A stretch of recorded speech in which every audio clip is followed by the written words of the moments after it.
Alors, bonjour Ghislain Morvan. J'ai le plaisir de t'accueillir aujourd'hui. Ici Stéphanie avec des oui, donc pour ma présentation, mais voilà, je suis formatrice et intervenante pour le bien-être en entreprise. Je m'adresse principalement aux dirigeants et aux managers qui sont en quête de sens, de motivation ou qui cherchent vraiment à avoir une action pour le bien-être de leurs salariés.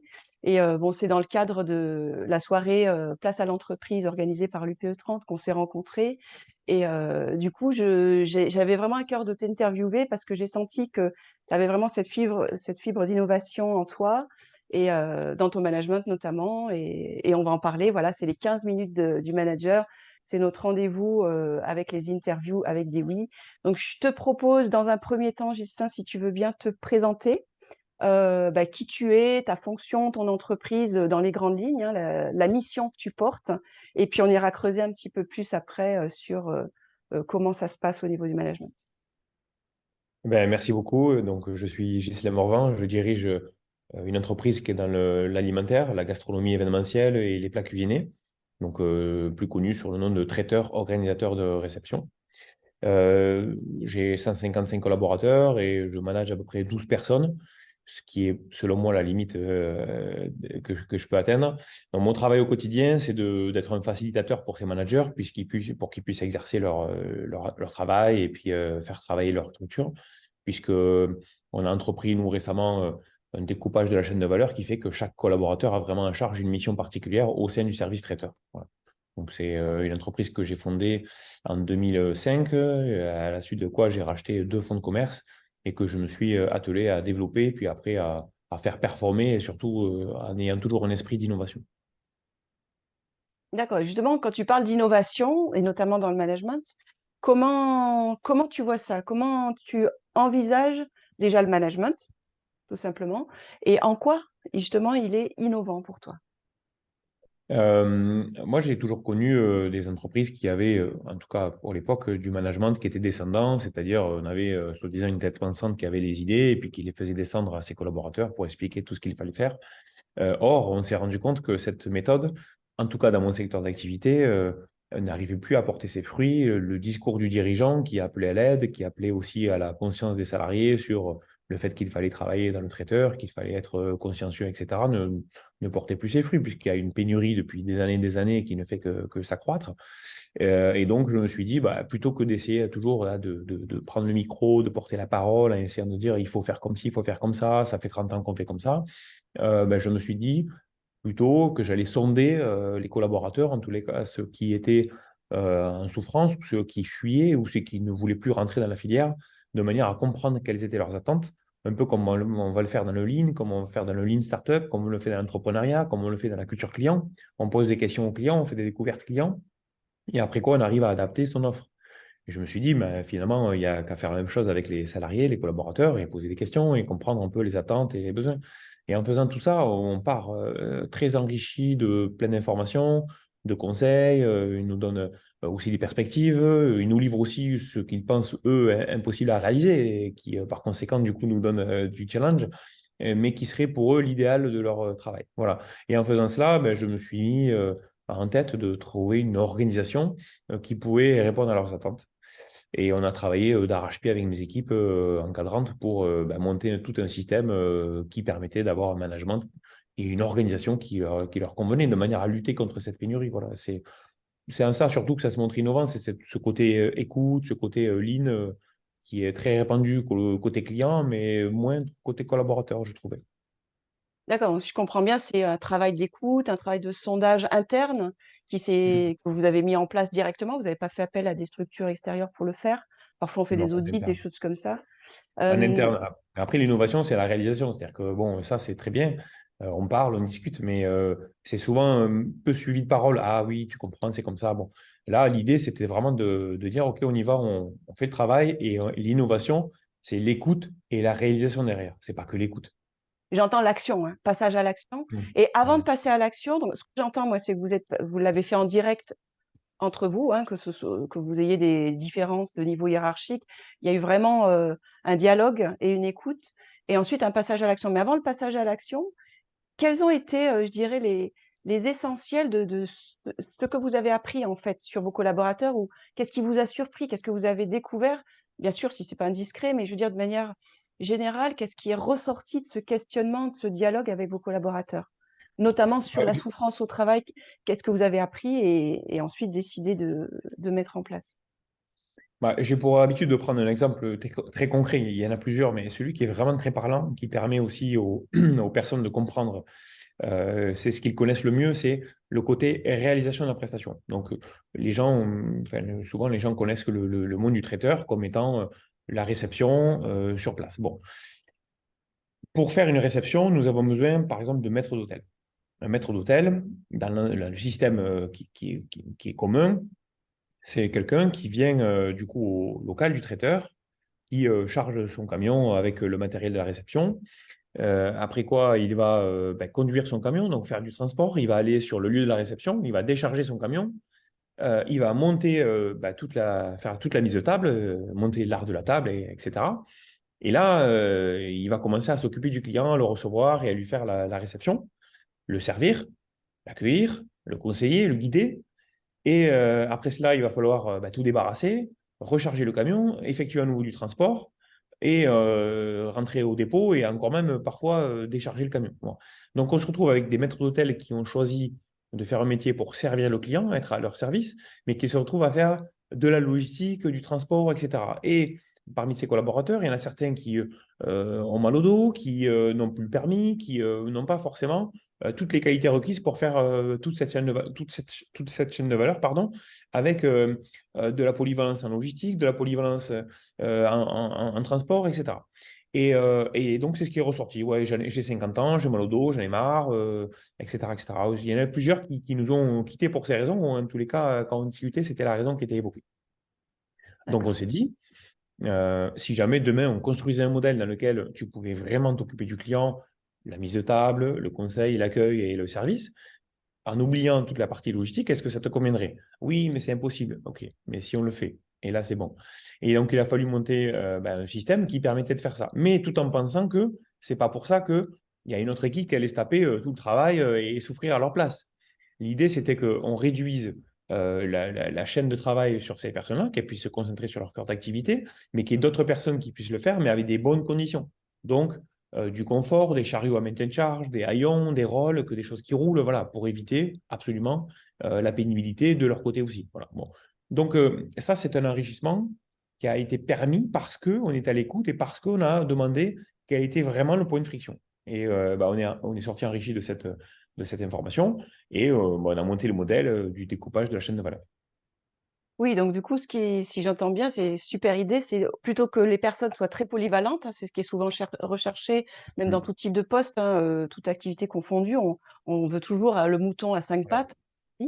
Là, vous avez réduit en spécialisant, Ah. en allant vraiment, comme tu dis, au cœur du métier de la personne et ce pourquoi elle a envie de travailler, en fait, ce qui la motive tous les jours, si c'est la relation client, si c'est l'organisation, si c'est la logistique. Du coup, chacun est plus dans sa spécialité et ne fait plus, tout et n'importe quoi. Si j'ai bien compris, c'est Voilà, alors, d'un en fait, côté on lutte fortement contre la polyvalence. Finalement, je trouve que c'est oui, un poison dans notre métier on parce en que notre revient, métier est oui, tellement large que la polyvalence elle devient excessive. On peut être ouais. polyvalent dans un poste voilà, administratif où il faut peut-être faire une chose, une autre. Bon. Mais nous, c'était du transport. C'est un vrai métier de transporter. C'était de la logistique, de la préparation de commandes. C'est un vrai métier. C'était de la mise de table et du service. C'est un vrai métier. Donc, en fait, c'est même plus de la polyvalence. C'est d'exercer trois fonctions dans Oui, un espace temps. Voilà, donc c'était excessif comme polyvalence. Voilà. Donc, effectivement, moi, je lutte contre ce système-là. Et je trouve qu'une annonce aujourd'hui qui demande à quelqu'un d'être polyvalent dans notre secteur d'activité, où on lui dit, on lui fait la liste de missions et on voit qu'il y a un peu de tout, pour moi, c'est une erreur. En tous les cas, mmh. c'est ma philosophie. En tous les cas, c'est ce que le collaborateur définit comme étant une problématique pour lui. OK, j'entends bien ce qui se passe. J'étais en train d'imaginer la personne qui est plus dans la relation client et dans l'accueil. Effectivement, c'est une forme de disponibilité, physique, mentale. Si avant elle a déchargé son camion et qu'ensuite le soir elle se fait encore 2 3 heures de route, c'est sûr que, Ah c'est oui. pas la même, comment dire? On peut pas vraiment être bien au moment où on fait ce qu'on fait. C'est-à-dire, être bien dans ce qu'on fait, voilà, en dissociant un petit peu plus ou en tout cas en réduisant le nombre de tâches, ça peut être, plus valorisant pour la personne et donner Eh aussi un oui. service de qualité, hein, quelle que soit Eh la oui. mission, hein. Imaginez-vous accueillir des mariés, admettons, qui sont hyper stressés, qui arrivent à 18h30 ou 19h dans le château, alors que vous, ça fait depuis 13 heures que vous êtes à la fois sur la route, en train de décharger un camion et en train de faire une mise de table. Vous avez déjà fait quasiment une heure, une journée de travail complète, et vous êtes fatigué puisque c'est épuisant. Et derrière, il faut redémarrer une deuxième journée qui est le service. Voilà. Moi, je trouve que c'est excessif. Il fallait retarder l'arrivée du collaborateur et le focaliser davantage sur la mise de table et le service euh, avant d'accueillir le client. C'est vrai qu'il fallait y penser et c'est vrai que c'était une manière innovante, bah, d'organiser, toute une activité de traiteur, voilà, qui demande, quand même pas mal de corps de métier différents. Mm. Heu on va pas forcément aborder la question de l'organisation ou du coût parce que c'est vraiment sur moi, ce qui m'intéresse, c'est vraiment l'idée, la philosophie comme tu disais. Bien sûr. Pour aller plus loin, parce qu'on arrive à un petit peu à la fin de cette interview, pour aller plus loin, si tu pouvais aller, soit un cran plus loin, soit imaginer encore, autre chose, de plus grand, de plus fort, de plus fou à mettre en place, qu'est-ce que tu ferais? Si tu Ah, avais tous les moyens possibles faut pas illimités? trop me pousser là-dessus. Je manque pas d'idées. Moi, Oui? les idées, j'en ai plein le cartable. L'idée, le concept, c'est de les réaliser. La prochaine réalisation que nous allons opérer, c'est que je voudrais, voilà, j'ai créé mon entreprise parce qu'il y avait un sens entrepreneurial. Aujourd'hui, l'entreprise est à maturité, on a une belle notoriété, on est devenu un leader dans notre région. Et mon objectif demain, et ce sur quoi nous travaillons, c'est sur un format hyper inclusif, sur une entreprise qui se transforme en entreprise à mission.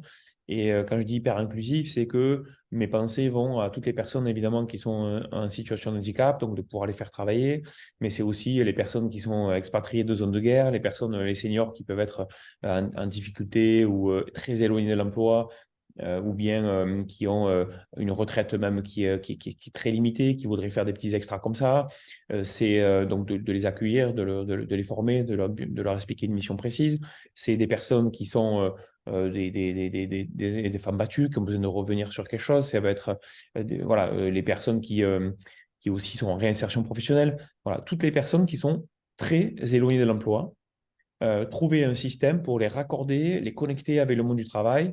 Moi, j'ai des beaux contrats avec des belles entreprises, j'ai des espaces de travail où une personne qui me dit, bah, voilà, moi, je suis en recherche, je sais très bien faire cette spécialité, par exemple, eh bien, viendrait dans le cadre de la prestation faire ça. Et donc, c'est vraiment d'être une entreprise où on est un foyer d'accueil pour les personnes qui sont éloignées de l'emploi, qui ont une volonté, qui ont aussi un petit savoir-faire qu'ils veulent développer et qui veulent présenter. Voilà, donc mon rêve le plus fou, ça serait demain d'avoir une réception où j'aurais vraiment 100% de personnes qui sont issues d'une position où ils étaient à la base très loin de travailler et qui finalement peuvent présenter quelque chose, ils ont une histoire à raconter et c'est la possibilité pour eux de se retrouver devant des cadres d'une grande entreprise et de faire une jolie réception. Tout ça sous le couvert évidemment de l'organisation et la maîtrise de Traiteur Grand.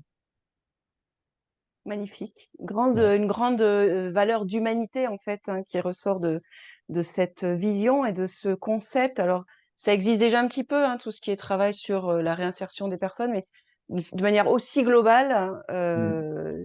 j'entends vraiment quelque chose d'assez innovant aussi et pourquoi pas, ça pourrait très bien être mis en place dans les années qui suivent. En tout cas, beh, je te remercie pour cette idée transmise, voilà, ce partage. Avec plaisir. On va terminer sur, si tu avais une recommandation, à donner, à des managers qui se veulent innovants ou qui aimeraient un petit peu innover, qu'est-ce que tu pourrais leur, et voilà, ton point de vue? Bon, je ne suis pas un donneur de leçons, moi j'ai juste des expériences à partager. L'expérience que j'ai partagée là, c'est d'être à l'écoute. L'écoute, c'est magique. Et aujourd'hui, je rencontre beaucoup plus de gens qui ont plutôt tendance à vouloir parler, expliquer, que réellement écouter. Voilà. On a tous, voilà, il y en a beaucoup qui ont envie de monter sur scène, prendre un micro et parler. Effectivement, bon, j'ai eu l'opportunité de le faire, c'est génial. Mais il faut être connecté et écouter les autres. Et parfois, je constate, hein, j'en vois qui vont monter sur scène, qui parlent, et puis une fois qu'ils ont terminé de leurs propos, ils font focus sur leur téléphone, et puis ils n'écoutent plus les autres, comme si mais ils étaient investis d'un savoir immense et qu'ils n'avaient plus rien à apprendre. Et au contraire, on a des richesses incroyables à tirer de nos pairs. de nos collaborateurs, voilà, à tous les niveaux de la hiérarchie. Et donc, pour moi, c'est d'écouter les gens, vraiment. C'est ce qui manque aujourd'hui, je trouve, dans notre société, c'est que ça manque vraiment d'écoute. J'arrive des fois pas à finir des phrases alors qu'on m'interrompt pour parler, alors que j'ai fourni une écoute attentive de 10 minutes parfois. Donc, c'est incroyable de voir que on peut avoir des répartitions de 95%, 5 minutes de parole avec certaines personnes. Il faut écouter. Merci beaucoup. L'écoute, c'est magique. Je resterai vraiment sur cette pépite que tu nous as livrée et sur laquelle tu as une certaine exemplarité. En tout cas, tu l'as mise en pratique. Donc voilà, c'est très chouette comme partage. C'est beaucoup d'humanité, beaucoup de sourire et beaucoup de cœur. Donc je te remercie, Ghislain Morvan. Avec plaisir. C'était Stéphanie avec des oui, les interviews des managers innovants, les 15 minutes mensuelles. Donc je vous dis à très bientôt. Et si voilà, si vous connaissez des managers innovants autour de vous, ou si vous souhaitez vous-même être interviewé, n'hésitez pas à me contacter en direct et nous verrons pour planifier cela ensemble. Je vous dis à très bientôt les amis. Merci à tous. Au revoir. Au revoir Ghislain. Au revoir. Au revoir. Très très bonne journée.